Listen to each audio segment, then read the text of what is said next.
गेले काही दिवस राज्याच्या विविध भागांमध्ये बिबट्यांचे मानवावरती होणारे हल्ले मोठ्या प्रमाणात वाढलेत। बिबट्याची दहशत वाढू लागली आहे। आता बिबट्यांना रोखायचं कसं, आळा कसा घालायचा, उपाययोजना काय, याबद्दलची चर्चा होत असताना राज्याचे वनमंत्री गणेश नाईकांनी वनाधिकाऱ्यांसोबत एक महत्त्वाची बैठक घेतली आणि बिबट्यांना पकडण्यासाठी वापरण्यात येणाऱ्या पिंजऱ्यांमध्ये वाढ केला जाईल असा निर्णय घेण्यात आलाय। सोबतच एआयच्या माध्यमातून काही कॅमेरे बसवले जातील असंही वनमंत्र्यांनी स्पष्ट केलंय।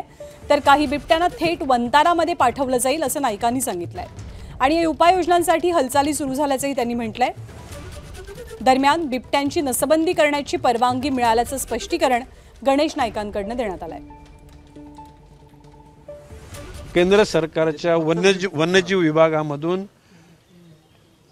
संतती नियमन जसं आपलं म्हणजे प्रजनन नियंत्रण ती परवानगी मिळालेली आहे। नसबंदीची परवानगी हो, नसबंदीची परवानगी मिळालेली आहे। त्याने जी संख्या दिलेली आहे फक्त या जुन्नर विभागाकरता दिली आहे, ती सरसगट ज्या ज्या ठिकाणी अशा प्रकारचा प्रादुर्भाव होईल त्या ठिकाणी द्यावी अशा प्रकारची मागणी आम्ही करणार आहोत। चांगल्या पद्धतीने त्यांना जर विनंती केली ते 200, 400, 500 बिबटे पण ठेवतील।